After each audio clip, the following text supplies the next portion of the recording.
tinggal di sini. Sama ibu juga yang memperkenalkan. Nama saya Riko Setamavela. Saya seorang pilot, ya. Kerjanya langit ya, ada di atas. Nah, kantornya di langit ya, seperti itu. Jadi kalau pengen ketemu saya ya ke langitnya. Ada Ibu Linda nih. Harusnya Ibu Linda yang khotbah di sini. Pendeta muda. Pendeta ya Bu ya? Saya lupa. Aduh. Saya kadang-kadang ya nggak terlalu dekat sama mic, nanti bisa jatuh. Kan bisa kedengaran di belakang ya? Ya.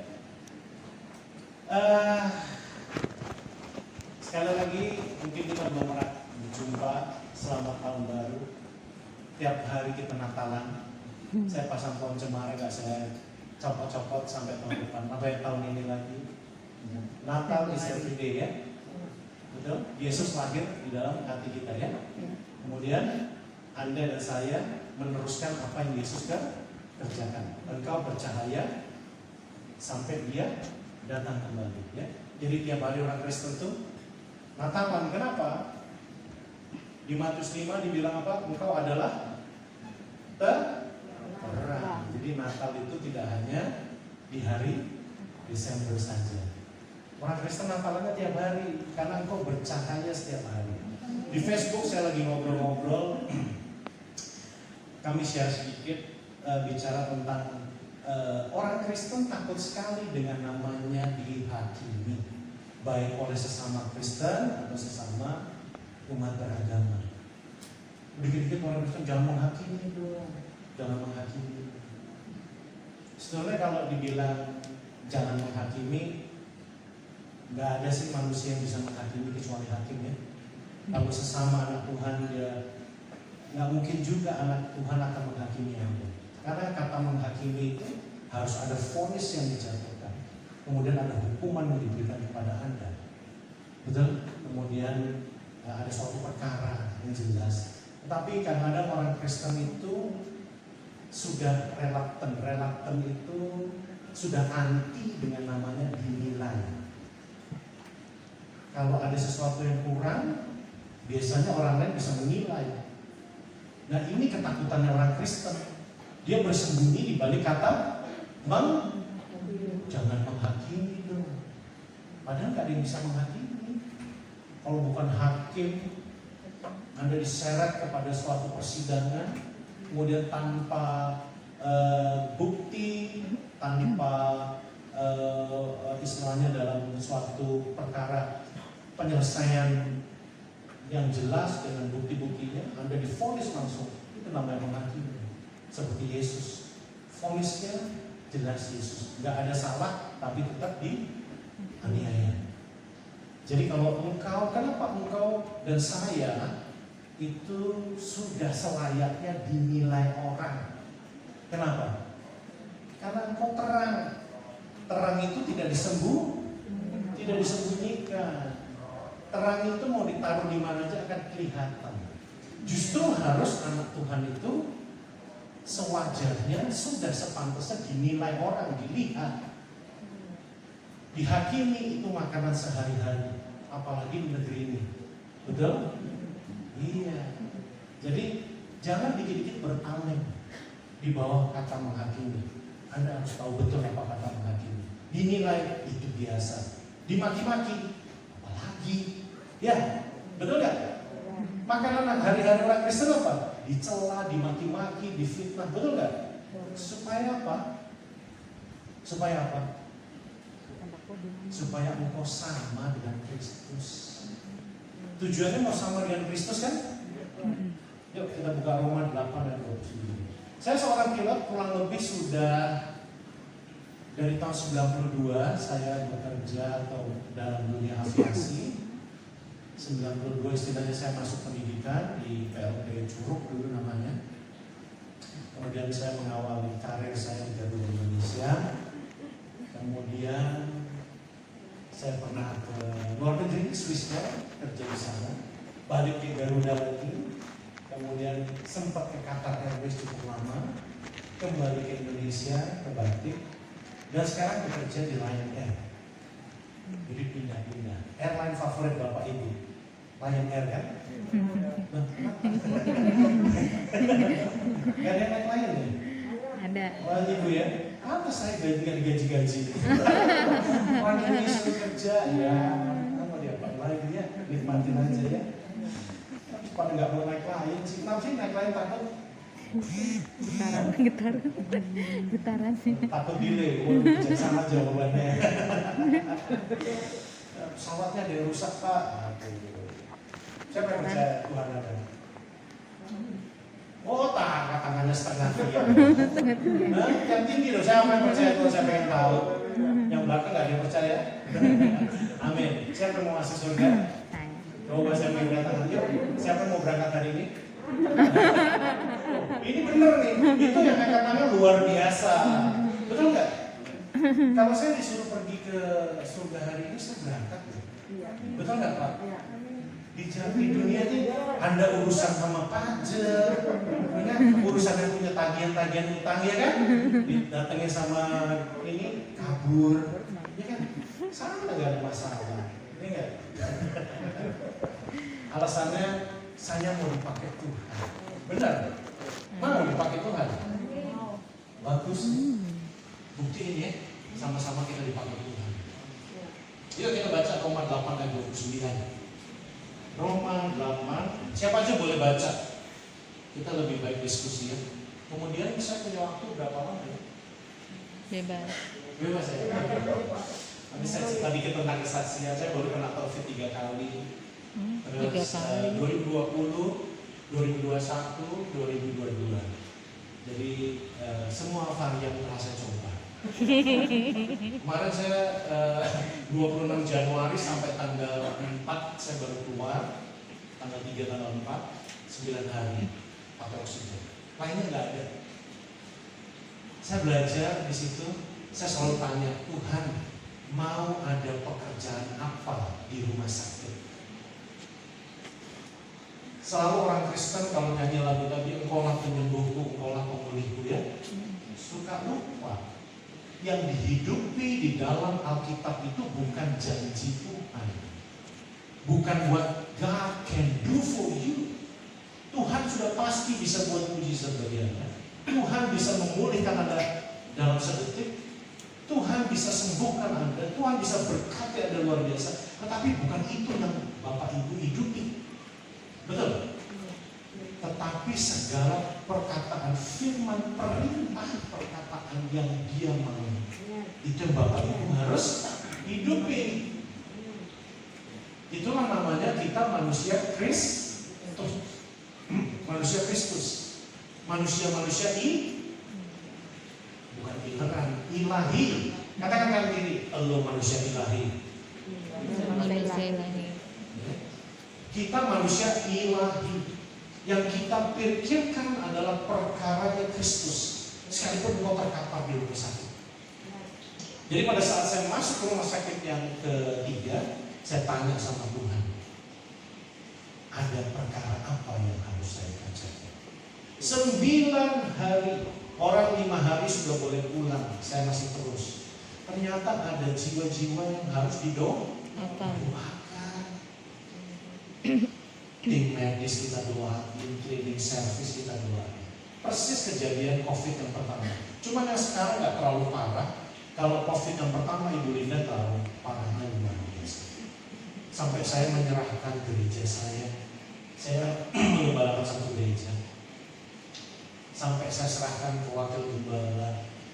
Saya serahkan apa yang saya punya sama keluarga saya. Sampai demikian udah luar biasa. Saturasi 72. Waktu itu ventilator belum musim lama karena masih pertama-tama. Tetapi saya tanya, saya fokusnya bukan di kesembuhan dan mujizat. Bukannya Anda nggak boleh minta. Kalau Anda minta tuh Anda lupa siapa Anda. Itu akan menjadi bagian hidupnya. Orang Kristen kebanyakan dipusingkan oleh perkara-perkara apa yang Tuhan Yesus bisa buat bagi Anda.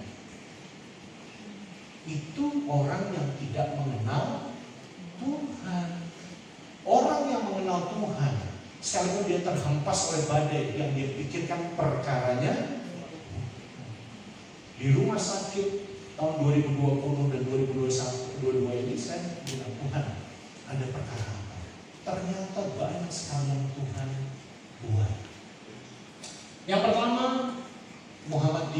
pasien sebelah saya, Muhammad Renaldi, dokter, terkapar. Saya beritakan tentang keselamatan, saya bilang tentang Yesus. Dia menerima kesembuhan dalam 4 hari. Saya 10 hari masih terkapar di situ. Kalau dipikir, mana Tuhan, kenapa kau buat mujizat sama orang itu, gak buat mujizat sama saya? 4 hari dia keluar, ganti pasien baru. 3 hari terima mujizat, saya tambah sekarat. Batuk saya sudah berdarah, rambut saya rontok, 9 kilogram saya, berat badan saya loss, ya, hilang. Kemudian di situ, kalau dokter yang ditanya, kebetulan dokter yang merawat saya 2020 sama 2021 sama. Kemarin tiba-tiba, Pak, apa kabar? Captain kan? Iya dok, sebenarnya. Siapa dok? Iya dok, saya yang merawat Captain di rumah sakit Persahabatan dulu. Oh iya dok. Dia tahu betul apa yang terjadi sama saya. Tapi saya fokusnya tetap. Karena begini Bapak Ibu, mujizat, kesembuhan, berkat, anything itu sudah menjadi bagianmu. Tuhan itu gak perlu Anda ingatkan. Dia tahu betul apa yang dia akan kerjakan sama dirimu, selama engkau mengerjakan apa yang dia kehendaki. Dia pasti kok, dia pasti. Jadi gak usah takut. Kalau Anda sakit, bertahanlah. Waktu saya sakit, yang sekarang sama ibu saya bilang, give me the strength. Kasih saya kekuatan Tuhan untuk saya bisa lewati lembah kekelaman ini dan tetap mengerjakan apa yang Tuhan mau untuk saya kerjakan. Loh, itu namanya Tuhannya hidup. Kalau Tuhan Anda mati, Anda berjuang sendiri. Anda masih berandai-andai, Tuhan saya hidup atau mati. Loh, kalau Tuhan saya hidup, saya bersandar penuh kepada Tuhan saya. Betul? Anda juga harus begitu.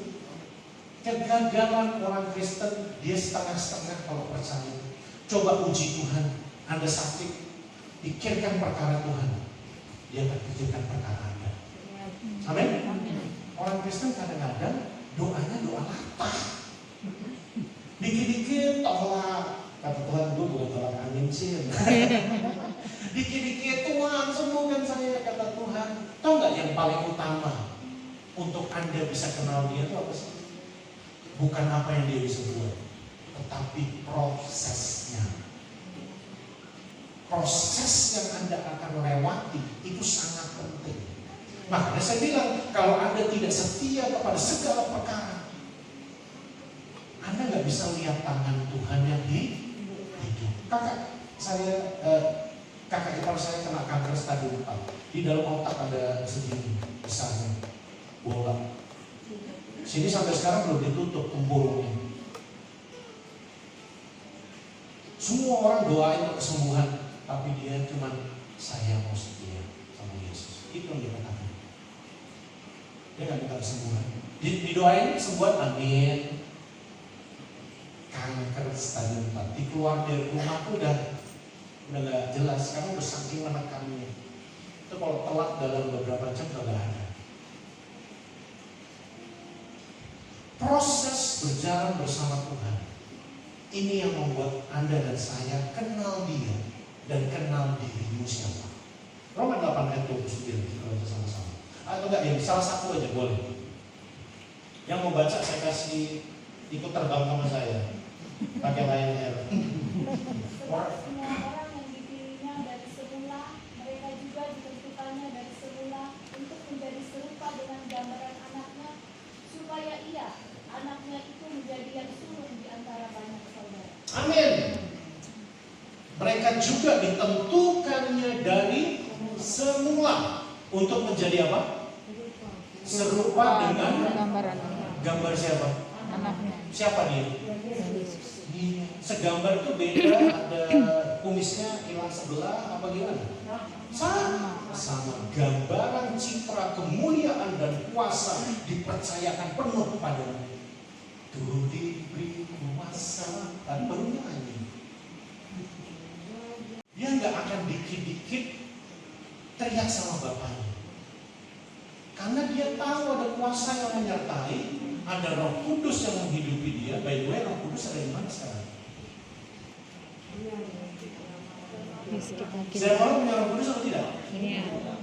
Setiap orang punya Roh Kudus, betul. Iya. Tetapi setiap orang nurut kata Roh Kudus apa enggak? Nah ini problemnya. Kalau di zaman perjanjian lama, Roh Kudus pada saat dia hinggap di orang benar, kemudian orang ini berlaku lalai atau berdosa, Roh Tuhan pergi lagi pulang. Tetapi sekarang Roh Kudus dicurahkan untuk tinggal di dalam dirimu selama-lamanya. Untuk apa? Mengajar dan mengingatkan segala apa yang Yesus katakan. Untuk menuntut engkau berjalan persis segambar dengan gambaran. Makanya engkau menjadi yang luar biasa. Di dalam dirimu ada Roh Kudus. Apa yang kurang lagi? Saya selalu sharing sama teman-teman gereja, sama hamba Tuhan. Kita salah loh kalau mengajarkan jemaat kita bersandar penuh bukan berarti minta-minta ya. Bersandar penuh artinya percaya betul, mau badai datang, mau tidak ada badai, mau terhempas atau tidak, aku tetap kuat di dalam Tuhan. Itu namanya percaya. Kalau percaya isinya minta-minta, itu bukan percaya. Gereja hamba-hamba Tuhan banyak mengajarkan sesuatu yang salah. Pada saat Tuhan bilang ketoklah pintu dibuka, ya, mintalah kau akan diberi. Itu waktu Yesus ngajar orang yang sulit, yang baru keluar dari Taurat, yang masih diajar sama Taurat, yang belum berjumpa dengan Yesus secara pribadi. Diajar kayak anak kecil. Iman itu tolak ukurnya cuma dua, iman kanak-kanak atau dewasa. Tetapi kalau kita bertumbuh di dalam kebenaran, tetapi isinya minta-minta, itu kita masih kanak-kanak terus. Kenapa saya bilang begitu? Apa sih yang kurang dari Yesusmu? Apa yang kurang dari Yesusmu sehingga Anda tiap hari doanya, polanya minta? Apa sih yang kurang? Pengampunan dosa diberikan, betul? Jeratnya yang paling susah. Gak ada suatu pengajaran atau tokoh siapapun yang bisa melepaskan namanya kuasa dosa atau jerat maut. Gak ada. Selain tubuh yang kudus yang dipersembahkan menggantikan dosa manusia. Yaitu siapa? Yesus. Anda pernah melihat proses penyalipan dia? Yes. Begitu mengerikan dan luar biasa. Udah begitu, Anda dikasih apa? Bagi yang percaya. Keselamatan. Di dalam keselamatan ada apa aja? Direstorasi. Apa yang direstorasi? Gambaran daripada Bapa dalam dirimu. Melalui Kristus, engkau memiliki gambaran dia kembali. Kemuliaan dia dipercayakan lagi sama kita. Roh yang tadinya mati, roh kecil ya, mati dihidupkan kembali. Karena pada saat engkau diciptakan, engkau dihembuskan nafasmu. Roh itu bicara tentang kehidupan, sesuatu yang menghidupkan. Roh. Amin? Paham apa? Paham. Oke. Apalagi bilur-bilurnya, betul? Darahnya menyucikan. Apa yang kurang dari Yesus? Kita buka Wahyu 3 ayat 21. Ini contoh aja. Wahyu 3 ayat 21. Supaya begini Bapak Ibu, supaya engkau dan saya ini kuat berjalan menghadapi kehidupan ini dengan benar. Iman berdiri di atas kebenaran sejati, bukan kira-kira, bukan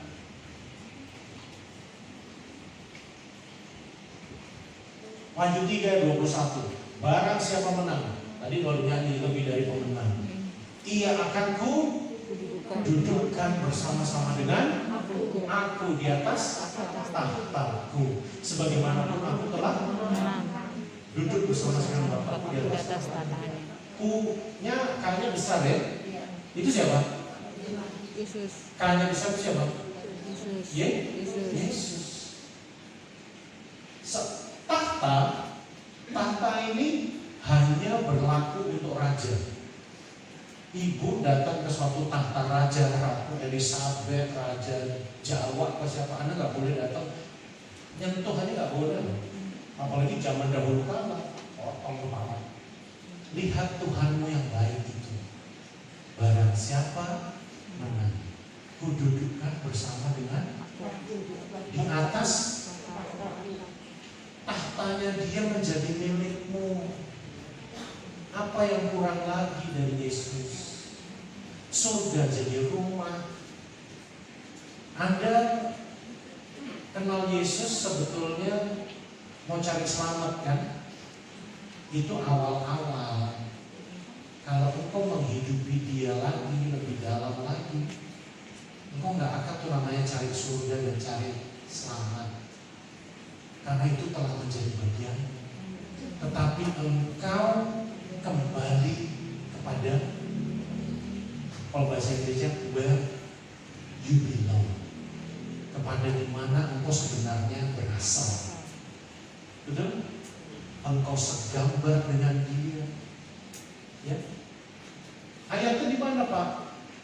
Pada saat menjadikan manusia dari Kejadian 1 ayat 20. Nah, mari kita menjadikan manusia segambar dan serupa dengan kita. Yohanes 17, baca ya di rumah. Yohanes 17 itu luar biasa banget. Jadi saya kasih contoh Yohanes 17 ayat 21-22. Kenapa saya bicara tentang ini? Supaya Anda kenali dulu siapa Yesus, siapa Anda sebetulnya. Sehingga pola doanya, pola ibadahnya jelas. Hidup ini loh ibadah yang sejati, betul? Hidup inilah tempat engkau menjadi mesbah doa. Betul? Yohanes 17 ayat 21 dan 22. Supaya mereka semua menjadi apa? Satu, sama seperti engkau ya Bapa di dalam aku. Ini kata Yesus, akunya, dan aku di dalam engkau, agar mereka juga di dalam. Ini tidak hanya berdoa kepada murid-murid saat itu, tetapi kepada mereka yang percaya kepada pemberitaan Injil murid-muridnya di ayat 20-nya. Dan bukan untuk mereka ini saja aku berdoa, Yesus lagi doain murid-muridnya ya, tetapi juga untuk orang-orang yang percaya kepadaku oleh pemberitaan murid-murid. Anda percaya Yesus oleh pemberitaan siapa? Injil murid-murid, betul? Yes. Yang ke-22, dan aku telah memberikan mereka kemuliaan yang engkau berikan kepadaku, kata Yesus, yang Bapa berikan kepada Yesus, supaya mereka menjadi sama seperti kita adalah satu. Apalagi yang kurang? Apalagi? Sehingga doamu isinya merepotkan dia. Saya ingin orang-orang Kristen itu stand up for Christ, ada di depan. Karena negeri ini membutuhkan orang-orang seperti itu. Bukan orang-orang yang lemah imannya, yang cengeng di hadapan Tuhan. Enggak butuh. Tuhan butuh Anda strong in God. Karena pekerjaan Tuhan masih banyak yang harus dikerjakan, betul? Kembali kepada kesaksian saya tentang COVID di rumah sakit, saya berdoa. 3 orang udah keluar masuk, saya masih 9 hari terkapar. Akhirnya saya keluar, tetapi puji Tuhan setiap meja minta didoakan semua. Kalau sekarang saya masih bisa bicara sambil batuk, kalau dulu ngomongnya sedikit, batuknya banyak, tetapi saya tetap kerjakan. Ya, bukannya saya nggak bisa minta tentang kesembuhan.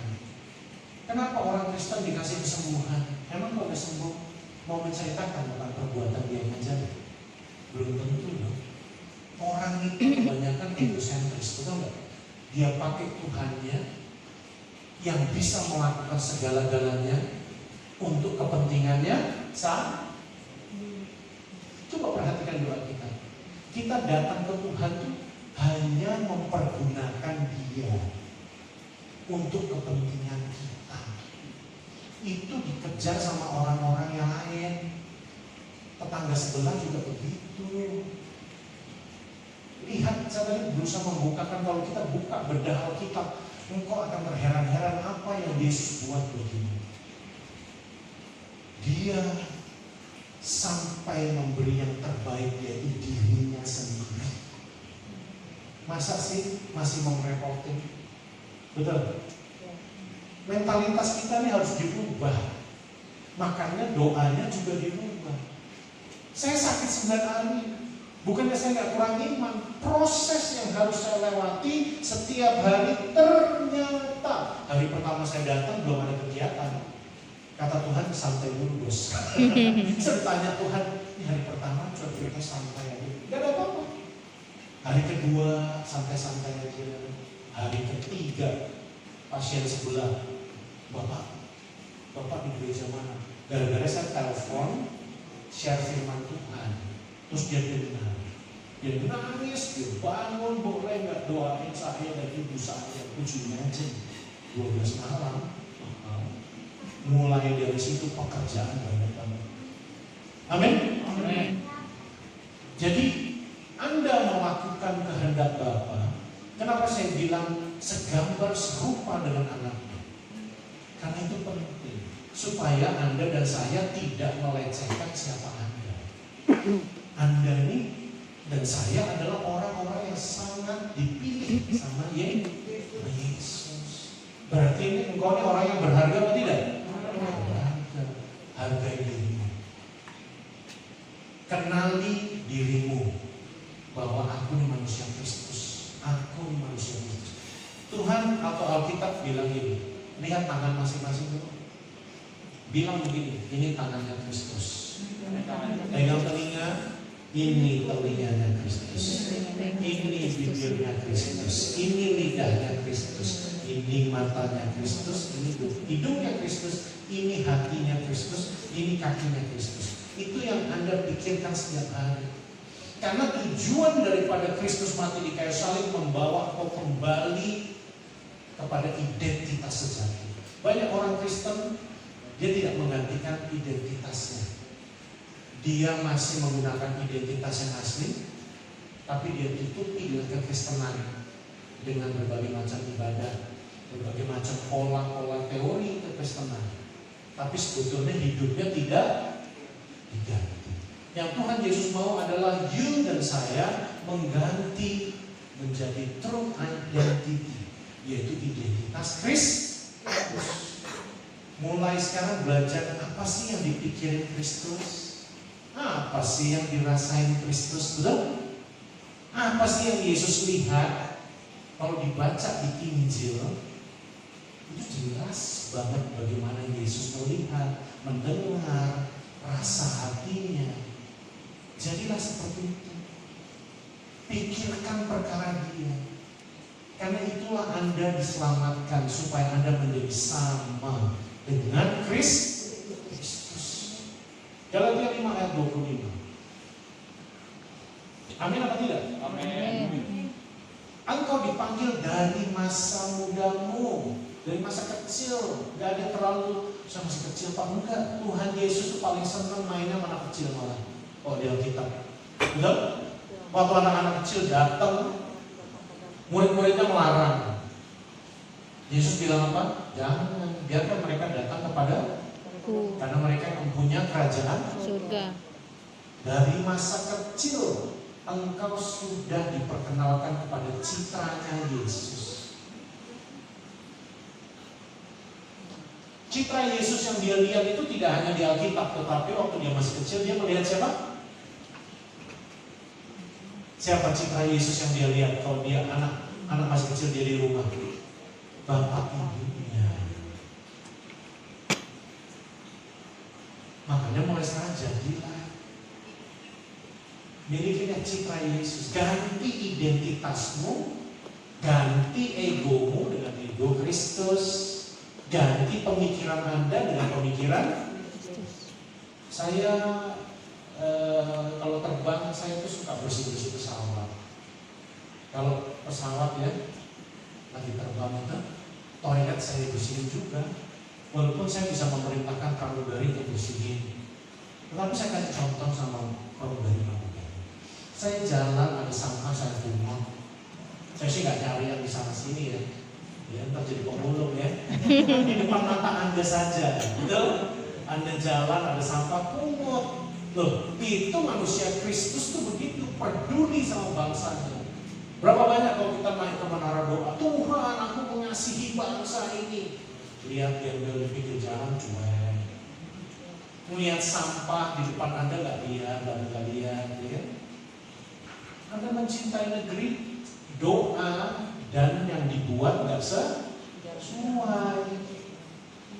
Saya belajar mendengar suara Tuhan dari perkara-perkara kecil. Tuhan selalu ngajarin saya pakai perkara yang simple. Dia percayakan suatu perkara yang sangat luar biasa dalam hidup kita. Ya, Galatia 5 ayat 25 ini tadi saya bilang, jika kita hidup oleh Roh, baiklah kita juga dipimpin oleh Roh. Setiap kita bisa memiliki Roh Kudus, sudah di-equip Roh Kudus. Apa sih yang kurang dari Roh Kudus?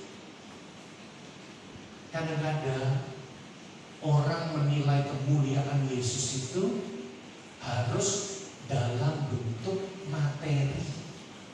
Baru namanya engkau ada di dalam kemuliaan Tuhan. Enggak. Betul? Roh Kudus dikaruniakan ke dalam dirimu. Kira-kira Yesus lebih senang tinggal di surga apa di dalam hatimu? Iya, dia pilih tempat terbaik. Yaitu di mana? Di dalam dirimu. Ngapain dia di surga sekarang? Karena apa? Apa yang dia kerjakan sudah selesai.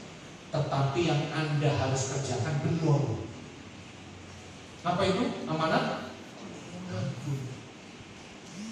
Setiap kita harus memberitakan ini. Setiap kita, anak-anak sampai kakek-kakek, nenek-nenek sama. Karena engkau tadi terang, dinilai orang. Engkau kelihatan, you like it or not. Saya dalam pekerjaan gak sedikit yang memusuhi saya sebagai anak Tuhan. Itu biasa. Anda mau pecat saya, pecat aja. Hidupku tidak ditentukan oleh kamu, tapi ditentukan oleh perkataan Tuhan. Kecuali Anda buat salah, itu lain hal. Anda udah lurus, disikut sana sini, ya biarin sih. Anda sudah mendapatkan yang terbaik dari Tuhan, masa masih ngiri juga. Betul atau tidak? Yes. Melihat kemuliaan, kemurahan Tuhan itu di dalam apa yang dia buat dalam hidupnya. Jangan ditranslate ke dalam, jangan diartikan, jangan dikira-kira dalam bentuk harta. Orang yang diberkati berarti kok sukses dalam ini. Enggak gitu. Orang yang diberkati cuma satu, pasti mengerjakan kehendak Bapa. Itu yang namanya diberkati. Betul apa tidak? Yang kata dia tidak. Dia tidak.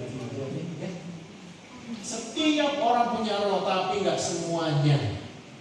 Simpel daripada kita buka ayat 16-nya. Ibu Linda ini udah dengar ratusan kali. Dan 2018 cepat hari itu kejadian sampai 2020 kali ya. Tuhan berbicara luar biasa. Saya menceritakan kesaksian. Itu kesaksian bukan tentang saya, tentang apa yang Yesusmu buat. Yesusmu yang hidup berbuat sesuatu di Palu. Saya pilot yang terakhir kena gempa. Sudah pernah lihat dia berbicara. Kalau saya nggak dengerin dia, saya mungkin udah nggak ada sekarang. Pak, saya ditanya gimana sih Pak caranya dengar suara Roh Kudus? Baca aja Alkitab, itu bicara terus Tuhan. Yang kedua, Roh Kudus bicara sama orang tertentu apa sama semua orang Kristen, orang percaya? Nah, problemnya Anda yang nggak dengar. Kenapa nggak dengar? Karena kita disibukkan dengan kegiatan dunia. Saya, walaupun saya bilang seperti ini, sekalipun saya menghidupi rohani, tetapi kerohanian itu menghidupi dunia sekuler saya. Saya harus profesional, saya harus benar dalam mengerjakan tugas-tugas saya. Nggak dibayar, saya tetap kerja. Oh, luar biasa, betul? Itu nggak mengharapkan suatu upah. Saya kerjakan yang terbaik. Kerohanian nggak bisa dipisah dari kehidupanmu. Justru kehidupan kerohanian ini menguasai kehidupan sekuler. Anda berbisnis, bisnis yang bersih. Anda menjadi kader-kader di dalam pemerintah yang bersih, yang benar. Saya jadi pilot yang benar. Jadi dokter yang mau memuliakan Tuhan. Karena apa yang dia kerjakan, penyertaan Tuhan di situ.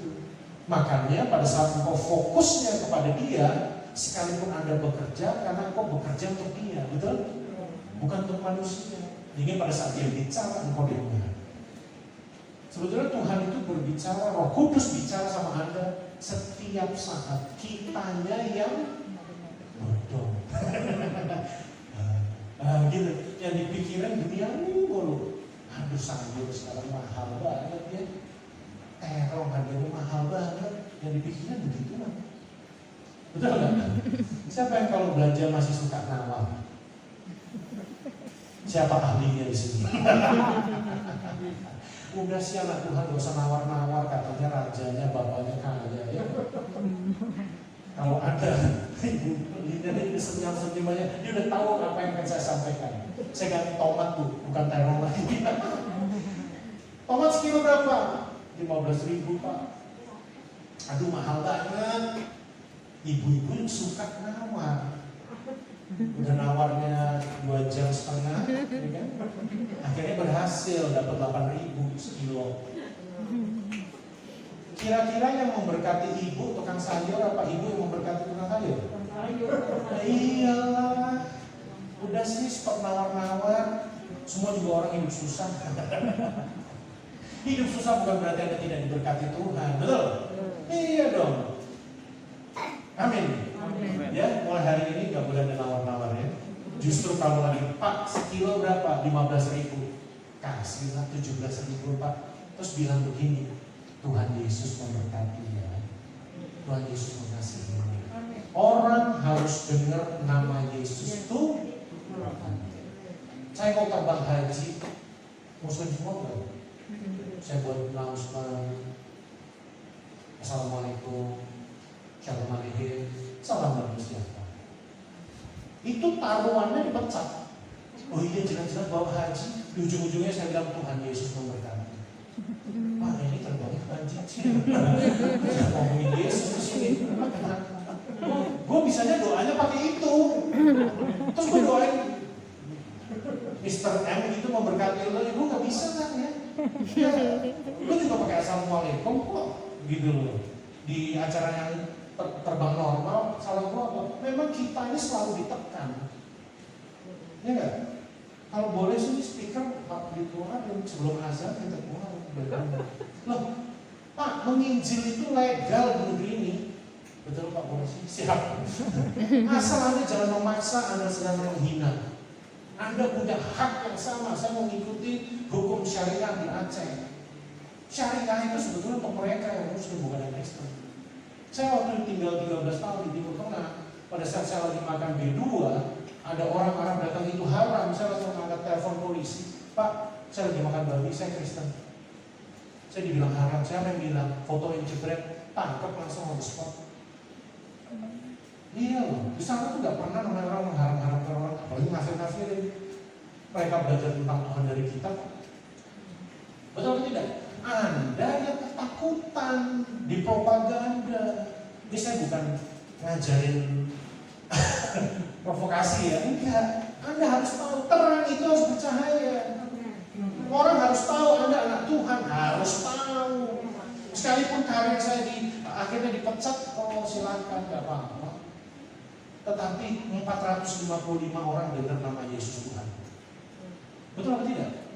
Orang Kristen berlindung yang kedua, dibalik pakai hikmat dong. Betul nggak? Saya mau kasih tahu ya, hikmat Tuhan itu nggak pernah membatalkan rencana Dia. Hikmat Tuhan itu membuat Anda cerdas dan mencari 1000 jalan untuk menyampaikan kehendak hati Tuhan. Tapi orang Kristen salah menggunakan hikmat. Lu pakai hikmat, ini lagi terbang haji. Emang kenapa? Pak, di tempat terbang haji, saya doain orang di pesawat banyak banget yang sakit. Apalagi paling enak kalau orang udah mau meninggal. Apa aja deh Pak, yang penting gue sembuh. Ya kan? Orang udah desperate. Justru itu kesempatan yang baik Anda masuk tentang Yesus yang hidup. Ini bukan masalah mengkristenkan. Mereka harus tahu juru selamat dunia itu yang ada di dalam kitab mereka juga. Yang katanya cuma nabi, yang katanya beranak, ya kan? Sebetulnya tidak begitu. Gak ada seperti itu. Karena mereka gak tahu. Karena apa mereka gak tahu? Karena kita diam. Kita gak pernah menceritakan kebenaran itu. Akhirnya yang bersuara ketidakbenaran di negeri ini. Di kompleks saya, kompleks TNI aku, saya nggak pernah dengar azan dari saya masih kecil. Saya di situ dari tahun 78, nggak pernah dengar azan. 2022 saya dengar azan keras banget. Menaranya didiriin tinggi banget, kasih 10 speaker atau 8. Kita punya hak yang sama, kan kalau ibadah buka aja pintu semua orang. Ibu Liga tahu saya ibadah saya di kafe, saya buka semua. Orang lagi makan, orang harus dengar nama Yesus. Saya nggak pernah maksa mereka, tapi Anda harus dengar. Dilarang, baru pakai hikmat. Dilarang, oke, damai aja. Siapa? Gituin aja. Betul nggak? Gak usah dilawan. Susah ngomong orang susah tuh, ya. Mundur bukan berarti Anda kalah. Ganti strategi. Besok begitu lagi. Orangnya juga beda lagi. Kenapa harus takut? Orang Kristen takut dengan namanya dipropaganda. Ada kristenisasi. Nggak ada namanya kristenisasi. Anda bisa jadi orang Kristen. Enggak, itu pekerjaan roh. Tugas Anda memberitakan Yesus itu memberitakan keselamatan. Anda juga memberitakan. Amin. Itu propaganda semua diciptakan. Anda minoritas, jangan mau. Saya di Instagram saya lagi nulis harus mohon izin, harusnya Pak Polisi kakaknya di atas. Minoritas harus dihapus dari Indonesia. Itu kata propaganda. Kita semua warga NKRI, nggak ada urusan sama ras, agama, dan suku. Bicara hanya berdasarkan saya warga negara NKRI, terserah itu turunan dari mana. Berdasarkan tes DNA atau Najwa Shihab, gennya dia setelah dites DNA, gen Chinese-nya lebih tinggi daripada gen Arab. Kita semuanya pendatang, asal mau tahu, nggak ada pribumi. Tahu pribumi asli mana? Papua itu pribumi asli. Jadi kita harus bicarakan tentang kebenaran. Jangan mau diprovokasi, jangan mau Anda dengar namanya kata Anda minoritas, saya bukan minoritas, saya warga negara NKRI. Jadi pada saat ada orang menggunakan SARA untuk kepentingan politik dan segalanya, itu namanya minoritas. Mereka anti NKRI dan Pancasila itu minoritas. Dibalik sekarang harus cerdas. Karena itu kebenaran firman yang Anda harus sampaikan sebagai anak Tuhan yang ikut berbangsa. Betul? Yes. Siapa yang hafal Pancasila? Nanti marahin. Ada yang hafal nggak Pancasila? Enggak ya? Hafal dong gitu ya. Ya? Jadi Roh Kudus itu pasti bicara sama Anda. Beritakan firman. Doakan orang ini. Cuman Anda tidak mendengarnya karena fokus Anda tidak kepada perkara ini. Saya mau kasih tahu, hampir setiap saat Roh Kudus bicara. Kalau Anda ngikutin maunya Roh Kudus, capek banget. Kenapa? Anda keluar dari tempat ini, di kanan kiri banyak orang susah, banyak orang yang belum kenal Yesus.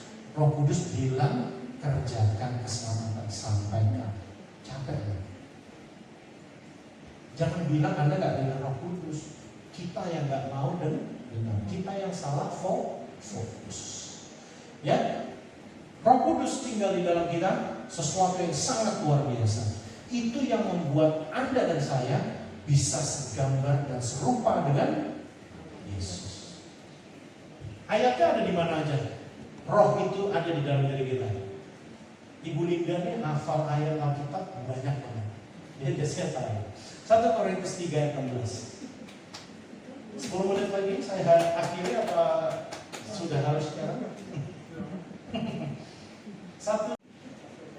Ya, Bapak Ibu, iman harus ditranslate, diterjemahkan dalam kehidupan sehari-hari. Keseharian Anda itu pikirkan seperti tadi, aku manusia Kristus. Pikirkan perkara dia, mengerjakan pekerjaan sekarang. By the way, Yesus bukan kayu ya, dia juga kerja loh. Dia serius kerjain pekerjaan bapaknya, bukan bapaknya, bapaknya. Dia juga mengerjakan kehendak bapaknya dan kehendak bapaknya. Kita juga sama, dikuasai oleh Roh Kudus. Bukan berarti Anda menjadi makhluk. Saya bukan menggambarkan Anda menjadi manusia agamawi, spiritualis, tidak ya, yang jalannya ngambang gitu ya. Kalau terus kayaknya nengoknya dia harus enggak, biasa. Tetapi Anda berperkara di bawah naungan Roh Kudus. Anda masak. Ini hari ini gue pengen masak buat tetangga gue. Pernah nggak kerjain? Kerjain. Anda masak in the name of Jesus, so I bless them.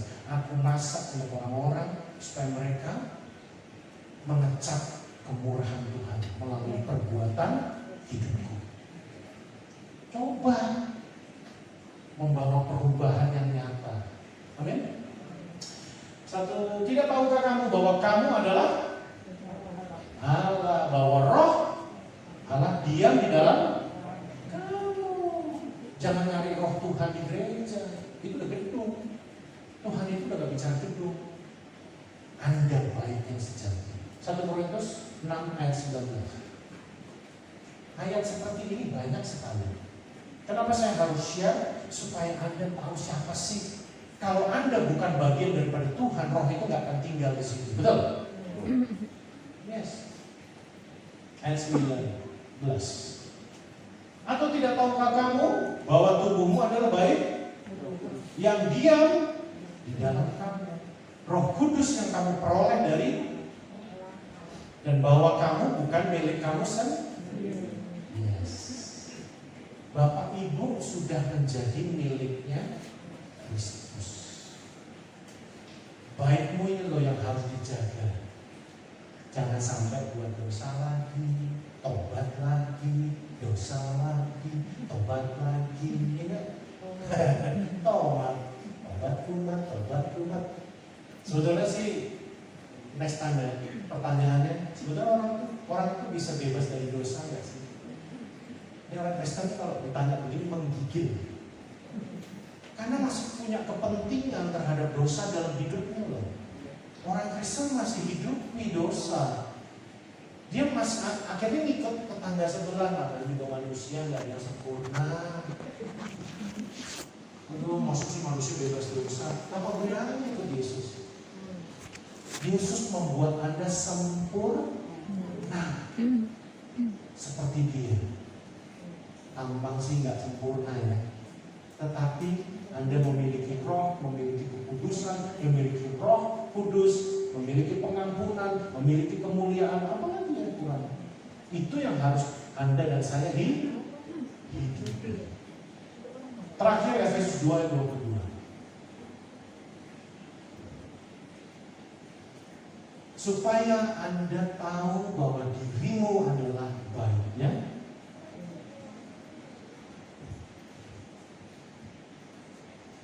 Efesus 2 ayat 22. Di dalam Dia kamu juga turut dibangunkan menjadi tempat kediaman, yaitu di dalam roh. Kenapa dibilang roh itu diam di dalam dirimu? Tetapi problemnya kita ini nggak pernah dengar suara begini. Betul? ditangkap. Ya. Anda ke gereja, Anda memberi persembahan, Anda menaikkan pujian, Anda doa semalam suntuk, Anda baca Alkitab, Anda doa fajar, fajar itu subuh, doa subuh. Anda melakukan pelayanan, Anda melakukan suatu penginjilan, Anda menyelamatkan ribuan orang. Itu tidak menambah nilai apa-apa dalam hidup.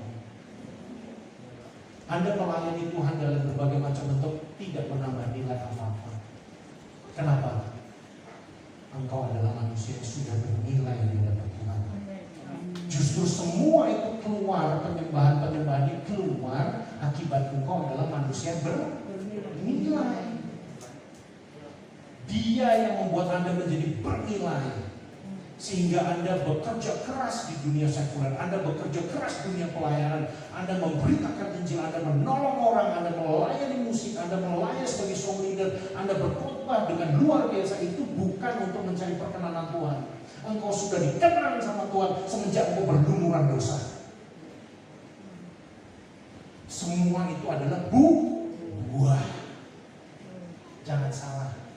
Banyak orang ingin mencari hadirat Tuhan, mencari perkenanan Tuhan dengan cara-cara usaha ritual lagi.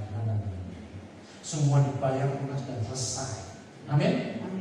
Sekarang kau mengerjakan semua ini karena buah yang luar biasa dari orang yang benar. Pujian penyembahan tidak akan keluar kalau tidak lahir dari orang yang benar. Doa yang berkuasa tidak lahir dari orang yang tidak benar. Doa orang benar besar kuasanya. Karena engkau berakar kepada Kristus, menghidupi Kristus, dituntun oleh Roh Kudus, engkau menjadi luar biasa. Amin. Mari kita berdoa.